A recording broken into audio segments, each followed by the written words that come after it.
Jean-Marie Vincent a écrit Critique du travail, le faire et l'agir en 1987, à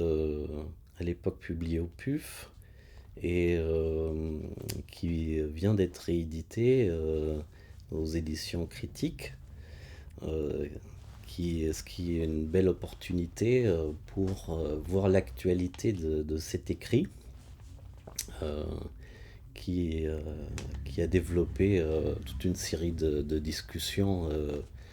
depuis. Alors, le moment de l'édition est celui de l'hiver de la pensée, enfin, c'est une sorte de régression réactionnaire généralisée, euh, une dynamique anti-marxiste, anti-révolutionnaire au sens de la Révolution française, qui culmine avec l'idée de restauration pendant le bicentenaire de la Révolution française. Et donc un moment auquel il fallait véritablement résister, et c'est ce qu'a essayé de faire Jean-Marie Vincent à ce moment précis. Ce qui apparaît déjà dans le terme critique de l'ouvrage, critique du travail. Alors, qui était Jean-Marie Vincent?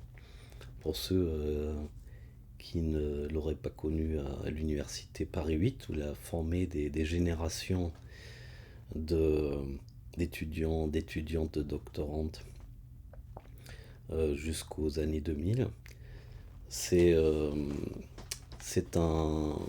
intellectuel internationaliste qui est né en 1934 à Nancy, en Lorraine, dans une famille assez aisée de producteurs de bonbons. Quand on va à Nancy, on trouve ces bonbons artisanaux encore dans les boutiques. Et qui, après la guerre et puis le bac, arrive à Paris, à l'Institut d'études politiques, donc Sciences Po Paris, on dirait aujourd'hui, où il finit par euh, élaborer un doctorat sous la responsabilité d'Alfred Grosser,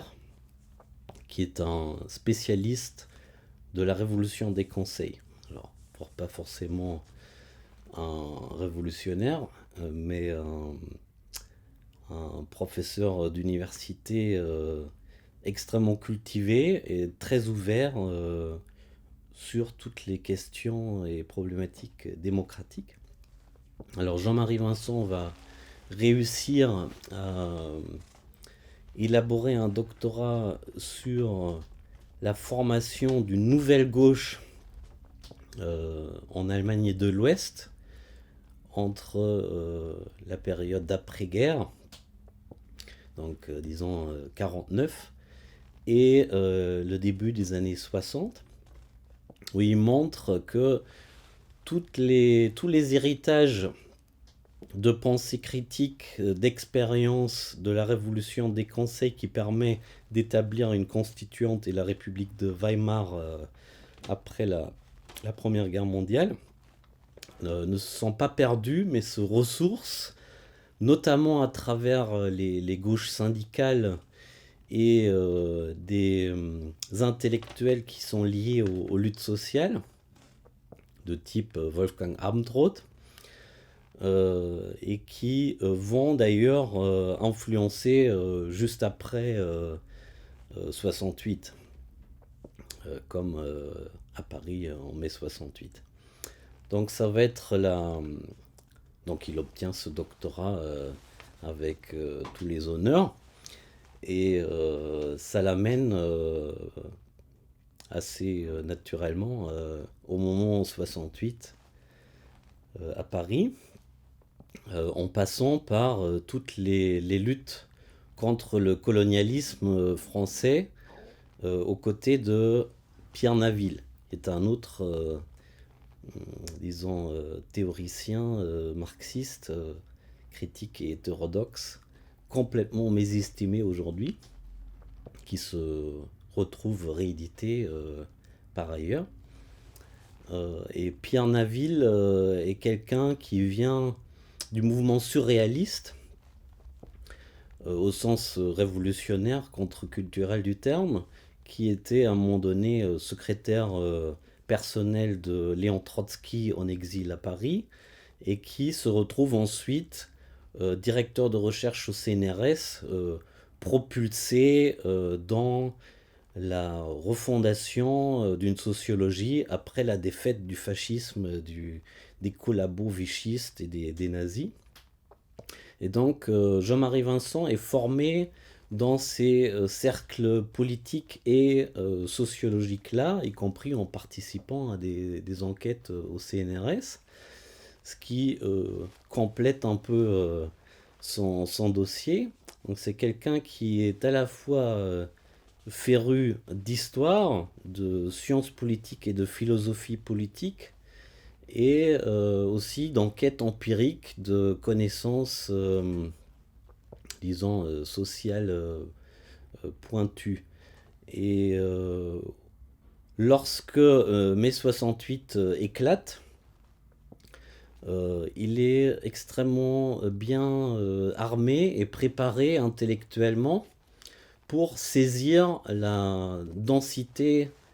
du moment historique,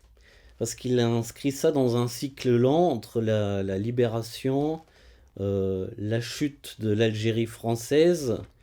et un élan internationaliste qui touche bien évidemment déjà Cuba, le Vietnam, l'Europe de l'Est, dans Prague, et les États-Unis entre autres. Et donc à ce moment-là, cette dynamique progressiste, ou plutôt émancipatrice, le mot progressiste étant totalement galvaudé, qui ne fait plus aucun sens aujourd'hui, se noue aussi sur le plan intellectuel dans la création du centre expérimental de Vincennes, aujourd'hui Université Paris 8. À l'époque, en fait, un élan spontané de regroupement et de fédération de tous les intellectuels de gauche les plus critiques qui se réunissent dans le bois de Vincennes, où va être fabriquée une université en devenir, dont ne subsistent que des ruines aujourd'hui, parce que plus tard ça a été délogé pour se retrouver à Saint-Denis. Donc aujourd'hui c'est Vincennes à Saint-Denis, Université Paris 8. Donc dès le départ, Jean-Marie Vincent est partie prenante de cette création et de cet élan d'élaboration critique sur le plan à la fois pédagogique, nouvelles pratiques d'enseignement, de partage des savoirs, et de recherche, défricher les nouvelles possibilités, les nouvelles perspectives, et relancer, disons, les grands courants d'idées qui ont nourri la gauche, au moins depuis la Révolution française. Donc à ce moment-là, il est surtout associé à François Châtelet, qui en tant que philosophe est entre la philosophie politique et la science politique.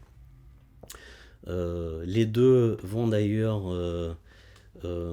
publier plusieurs volumes de philosophie politique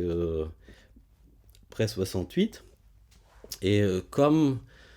très souvent dans l'histoire française, dans l'histoire universitaire, les sociologues d'inspiration positiviste depuis Durkheim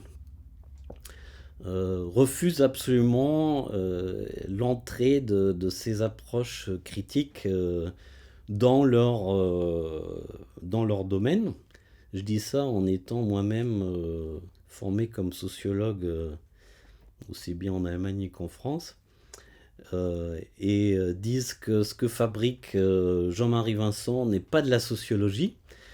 y compris dans ce que va devenir l'université Paris 8. Alors,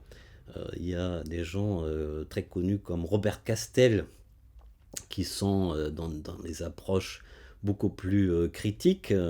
mais c'est l'exception qui confirme la règle, hein. Je veux dire, Castel qui était dans le mouvement antipsychiatrique, dans tout un renouveau de la sociologie du travail, et qui était vraiment l'exception dans cette affaire. Dans le même temps, il y a un autre, disons, camarade coopérant de Naville, Mallet, connu pour Serge Mallet, connu pour ses travaux sur la nouvelle classe ouvrière dans les années 60, qui est retoqué par les sociologues également. Et ce qui fait que Châtelet soutient l'initiative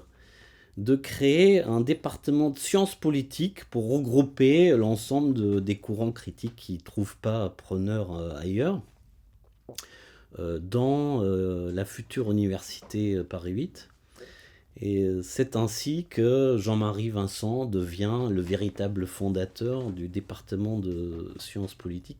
qui s'est distingué comme un pôle international de débat critique sur les luttes, compréhension et d'analyse des luttes sociales, notamment des mouvements de contestation en Europe de l'Ouest, mais pas exclusivement, et qui va permettre d'attirer des intellectuels de gauche en exil à cause des différentes difficultés rencontrées, par exemple en Grèce puis en Italie. Pour ce qui concerne l'Italie, on se souvient notamment de l'arrivée de Toni Negri dans ce pôle, dans ce département dirigé par Jean-Marie Vincent. Et c'est un ensemble d'intellectuels marxistes hétérodoxes ou d'autres obédiences critiques qui va aussi converger dans la création d'une nouvelle revue du département de Sciences Po qui s'appelle Futur Antérieur. Futur Antérieur, beau titre, donc qui évoque une sorte d'utopie concrète, ce qui aura été, c'est-à-dire quelque chose qui est pensable et qui peut advenir, qui peut se concrétiser à l'avenir, à condition de s'y engager à partir du présent. Une thématique qui pourrait être d'ailleurs être associée à la pensée de Ernst Bloch,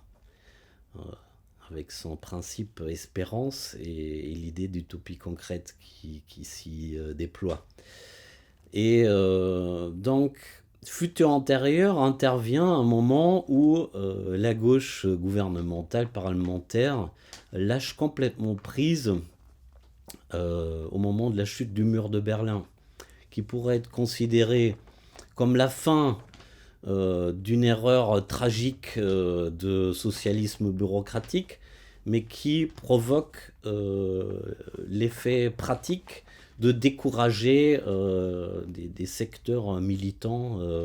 en partant du Parti communiste français, bien évidemment, qui croyait que tout le modèle politique idéal s'effondrait là sous nos yeux, mais en gagnant également l'extrême gauche, alors qu'elle soit d'inspiration maoïste, trotskiste ou encore la gauche socialiste marxisante, ou les courants radicaux de l'écologie qui se trouvent ainsi privés d'alliés, avec des dérives qui mènent plus tard jusqu'au macronisme, comme on le sait. Donc aucun courant politique à gauche n'est à l'abri de ce découragement. C'est à ce moment précis que Jean-Marie Vincent lance cette revue comme un espace de renouveau, de réflexion, de relance des idées critiques et des modèles critiques, on peut dire, euh, en discussion, notamment avec Tony Nigri, Michael Lowy, des féministes comme Jacqueline Hennen et d'autres,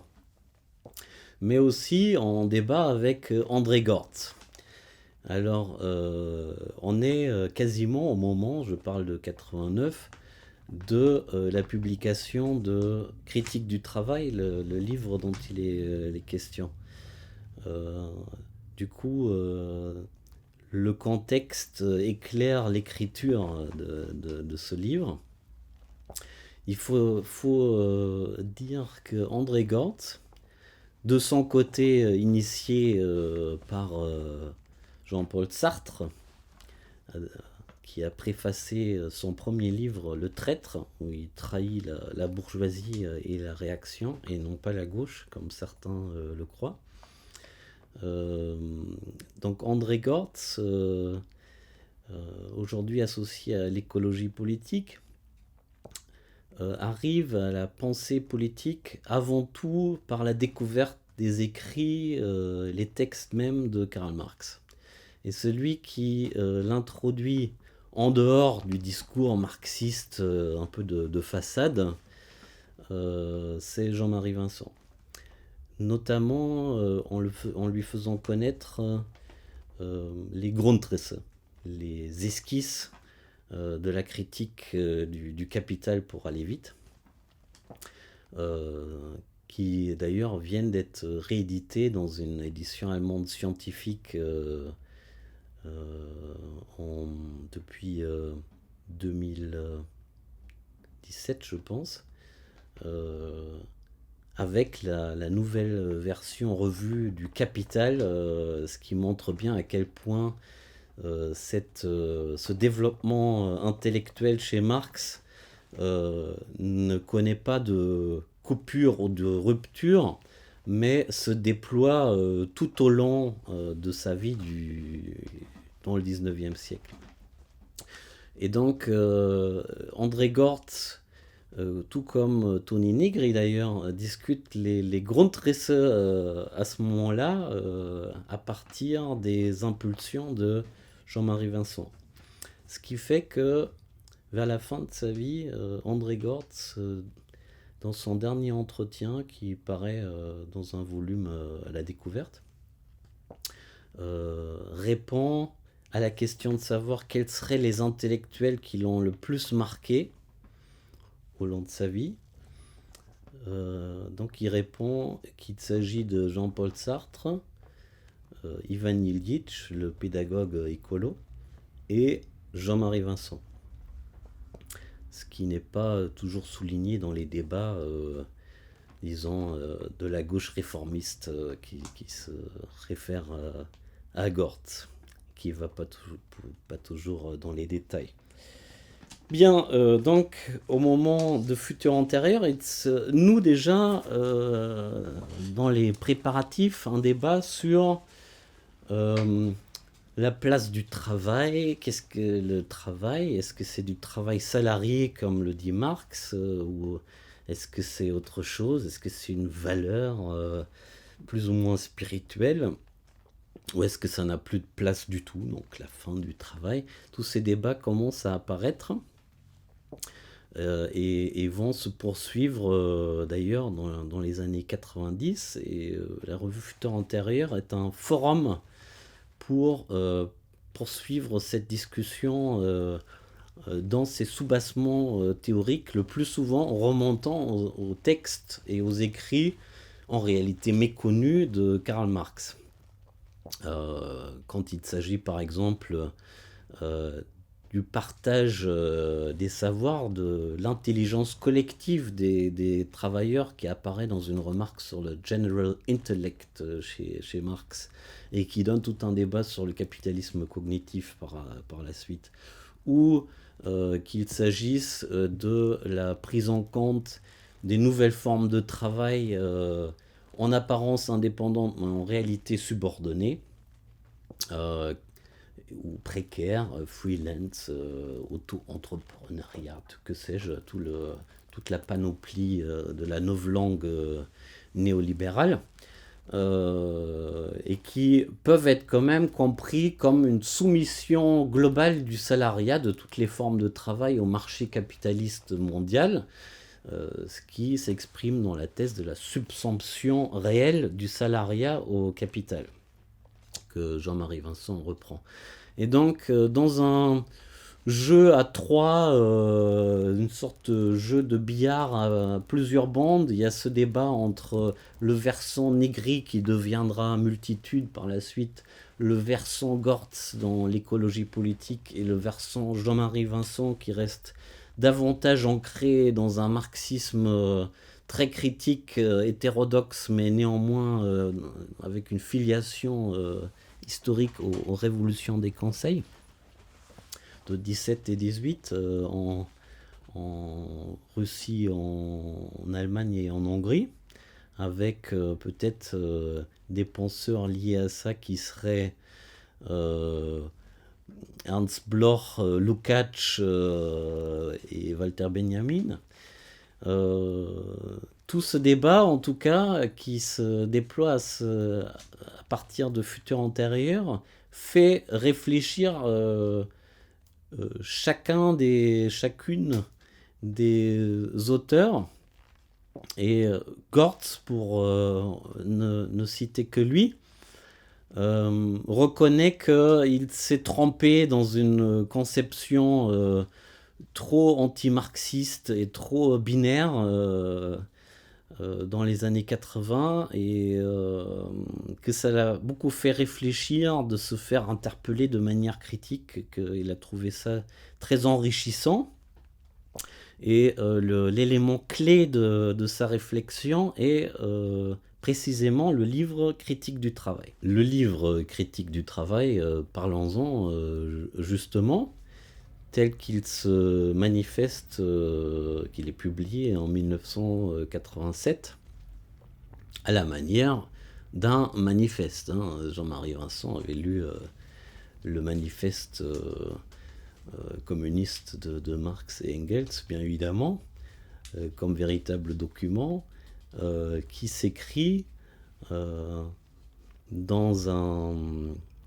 une période historique qui est marquée par la Restauration, mais qui sent la possibilité d'une révolution ou d'une relance à venir, qui va se produire très rapidement après la publication en 1848. Juste pour l'exemple historique, donc il y a un côté anticipateur que la critique peut renaître de ses cendres, alors que nous sommes dans les années 80, les années Jacques Attali, donc on a atteint le néant de la pensée critique. Attali qui a donné son nom au rapport Attali, qui est une pure expertise néolibérale sans aucune densité, bien évidemment. Et donc cette écriture qui porte le nom de critique en titre, Critique du travail, est une sorte d'acte de résistance dans sa formulation même. Et c'est presque un acte gratuit, parce que ce n'est pas comme un essai très vendeur qui sortirait aujourd'hui à la manière d'un Piketty ou d'un Lordan qui peut vendre beaucoup de livres. C'est d'ailleurs un livre qui s'est épuisé en librairie des années seulement après sa publication, et à la suite seulement du grand mouvement de contestation de 1995, les fameuses grèves de l'hiver en 1995. Bien, donc pour saisir la manière dont la pensée de Jean-Marie Vincent se fraye un chemin à travers ce livre, il faut que je dise comment il avait l'habitude d'écrire. Alors c'est quelqu'un qui est né en 1934, comme je le disais, qui était absolument allergique à toutes les nouvelles technologies informatiques, donc il ne pratiquait pas les ordinateurs ni les emails, et il avait pour habitude d'écrire sur des feuilles blanches, volante qu'il numérotait. Et après mûre réflexion, commençait à écrire ses articles au stylo plume, dans une écriture extrêmement serrée, presque sans bordure, et sans hésitation, sans rature ni reprise. Il écrivait presque comme une imprimante pourrait produire, lâcher un texte. Et cela montre à quel point sa pensée était formée de façon cohérente, hein, grâce à son cadre à la fois historique et conceptuel très construit, même sur le plan philosophique. Je le sais parce que quand je suis arrivé dans cette aventure, dans ce courant, c'est à la lisière entre les revues futures antérieures et puis la suite qu'il a donnée avec la revue Variation. Il m'arrivait de lui taper ses articles. Et j'étais absolument admiratif et impressionné par la concision, la cohérence et la rigueur de la pensée qui s'exprimait à travers ce type d'écriture. Il n'y avait rien à reprendre en général, sauf peut-être l'une ou l'autre faute d'orthographe en allemand, parce qu'il citait les concepts allemands. Mais comme il était lorrain, il hésitait parfois un peu sur l'allemand, alors qu'il avait lu tous les penseurs allemands dans le texte. Alors bien, ça donne donc un titre qui, en apparence, s'attaque au règne du travail. Il faut trouver du travail face au chômage de masse. Tout le monde est focalisé sur l'emploi, le travail, comment relancer des productions marchandes pour créer des activités de travail rémunérées autour de ça, alors que ça n'a jamais été la position historique de la gauche, au sens international du terme, pour penser à Marx, qui parlait d'esclavage salarial, et qui c'est pas l'horizon de la pensée. Jean-Marie Vincent disait aussi que personne ne peut vivre en ayant pour seul objectif d'être la partie variable du capital. Partie variable qui est le salaire, donc d'être juste un salarié. Et dans les formes de contestation, de souffrance qui s'expriment actuellement, on voit bien ce problème qui s'exprime de manière très directe. Si on pense par exemple aux travailleurs précaires qui ont participé au mouvement des Gilets jaunes, ou toute une série de grèves, que ce soit dans les secteurs publics, les hôpitaux, les infirmières, la psychiatrie, ou les secteurs privés dans ce qui reste de l'industrie, ou dans des formes plus précaires dans les commerces, etc. Eh bien, Jean-Marie reprend donc le fil historique et critique en revendiquant des concepts, des positions qui sont absolument écartées du débat public, du mainstream ou du discours dominant, et notamment des médias, y compris de la presse à ce moment précis. Donc c'est prêche presque dans le désert, sauf parmi les intellectuels qui sont restés à gauche et qui tentent de résister, et qui ne sont pas bien nombreux à ce moment-là. Et il décline ce développement de la pensée, c'est l'ensemble de cette réflexion, en reprenant des auteurs qui lui paraissent fondamentaux et qui sont peut-être pas discutés d'une manière suffisamment vivace et ouverte au vu des traditions idéologiques, notamment stalinienne, pour être très précis, hein, lui qui vient d'une formation trotskiste le disait tel quel. notamment, est extrêmement critique par rapport aux postures d'Althusser, à la posture althusérienne, qui est encore très prégnante à ce moment-là, ou qui revient même aujourd'hui. Euh, Sachant qu'Althusser lui-même décrit dans le détail qu'il n'avait pas lu le Capital de Marx au moment des séminaires lire le Capital, ce qui est quand même plutôt amusant. Bien, pour en revenir donc à la composition du livre, Critique du travail, se compose de 5 parties qui correspondent à 5 essais sur des positions, des idées fondamentales, et qui concernent notamment Georges Lukács, Ernst Bloch, puis les enjeux et dissonances entre les pensées de Martin Heidegger, ancien nazi, et Karl Marx, qui discutaient en lien avec Heidegger en France par des gens comme Jacques Derrida, qui n'a rien d'un néofasciste, bien évidemment. Et puis il revient sur une pensée actuelle, une pensée présente, qui veut ouvrir un horizon d'avenir en retournant à Marx et aux catégories fondamentales du travail, de l'art, de la politique et de l'utopie. De l'utopie concrète qui peut s'arrimer aux premiers élans marxiens par ailleurs. Et il finit par une problématique qui trouve son point de chute dans l'idée que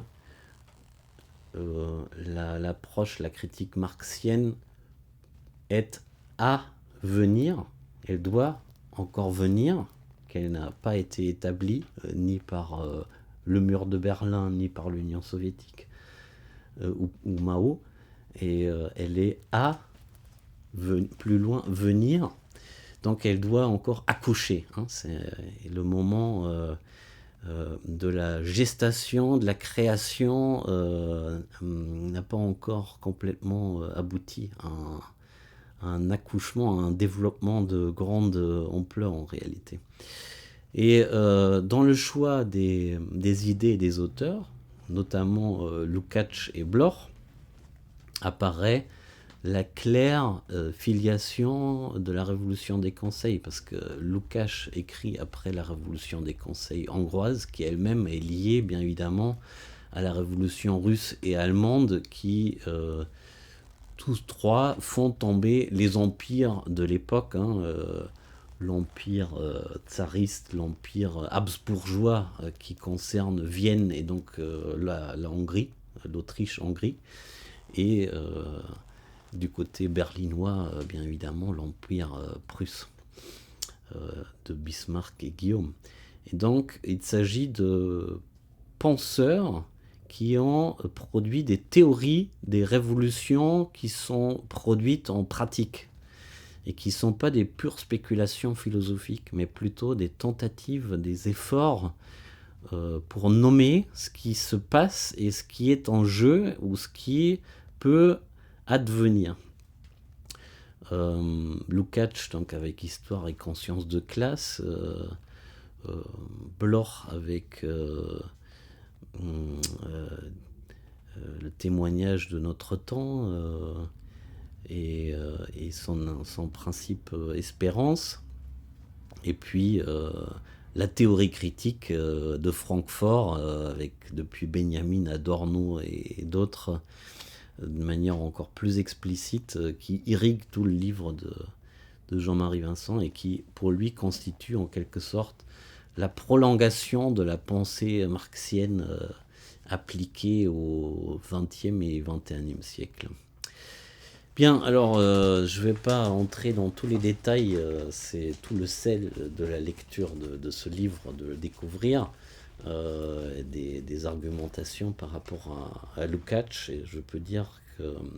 ces arguments sont inhabituels et originaux. De même pour Bloch et sa manière de le lire à rebrousse-poil de toutes les traditions. Je vais juste m'arrêter un petit instant sur la discussion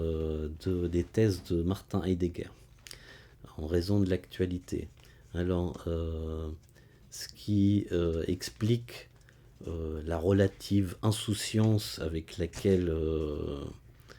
Jean-Marie discute les idées, les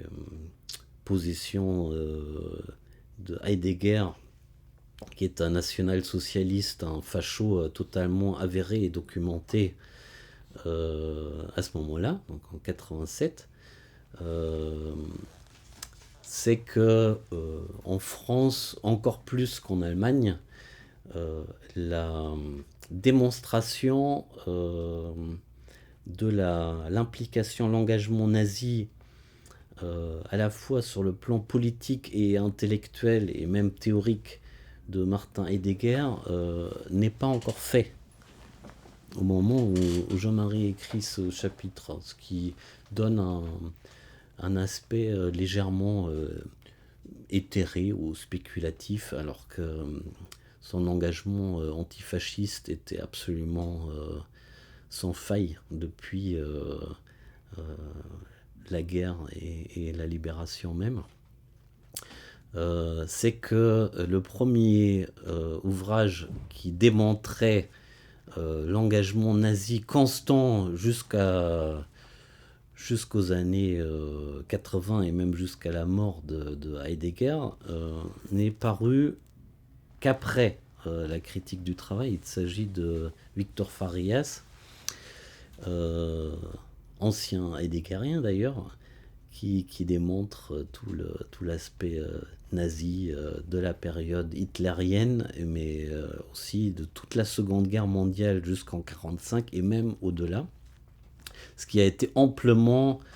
étendu depuis, notamment dans ses ramifications philosophico-théoriques et idéologiques par Emmanuel Faye, puis François Rastier, et qui éclate désormais au grand jour, sans contestation possible, depuis l'arrivée des fameux cahiers noirs de Heidegger, c'est-à-dire les carnets de notes qu'il avait lui-même voulu faire éditer à titre posthume, où les prises de position racistes, antisémites, voire même les correspondances avec la propagande nazie dans le discours philosophique deviennent explicites, alors qu'ils avaient déjà été débusqués largement depuis les années 60 par Théodore Adorno, et puis en France par Pierre Bourdieu notamment. Donc je mets ça un peu de côté, c'est une question de contextualisation, sachant que Jean-Marie Vincent entre dans ce débat existentialiste par le dialogue avec Sartre, André Gortz et d'autres. Mais il est vrai que à l'époque, il y a toute une ébauche, peut-être aussi mal digérée à partir des premières tentatives de Herbert Marcuse, qui avait étudié chez Heidegger avant de rompre publiquement avec lui, alors qu'il y a cette ébauche, par exemple, chez Derrida, ce qui donnera les spectres de Marx de Derrida. Derrida qui se prétend fin connaisseur ou qui se dit fin connaisseur de Heidegger et qui prétend ne pas avoir lu Adorno, ce qui est bien évidemment ridicule quand on connaît sa culture de Benjamin qui défend les mêmes positions en réalité. Bien, donc néanmoins, c'est très intéressant aussi comme décantation philosophique qui se produit à ce moment-là, parce que ce que montre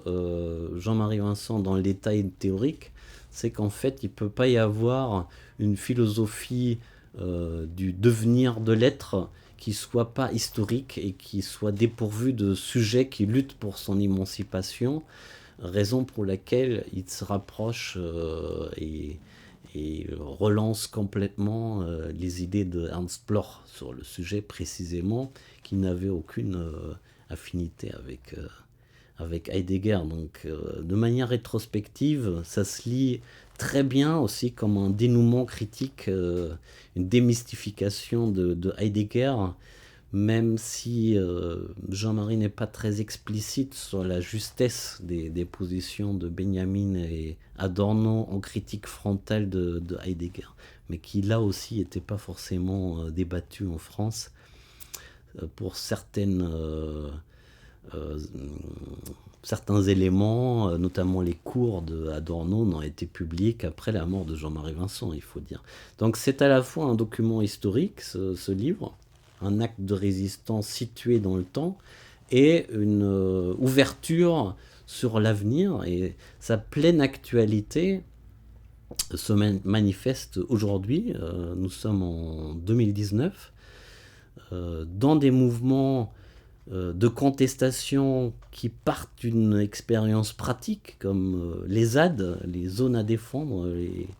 expériences d'autonomie de type Notre-Dame-des-Landes, les contestations du travail qui sert à rien, alors les boulots à la con ou même les boulots qualifiés qui sont précitrants, qui produisent des graves maladies psychiques jusqu'au suicide, ou toutes les formes précarisées, fluctuantes de travail qui sont en réalité des formes de salariat qui ne disent pas toujours leur nom. Et donc tout le halo idéologique, tout le discours médiatique de type macronien pour présenter ces formes, disons,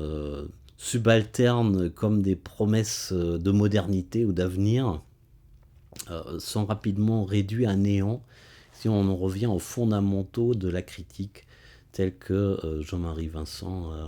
les expose dans son livre, ce qui est donc une excellente raison pour se le procurer et le regarder de près.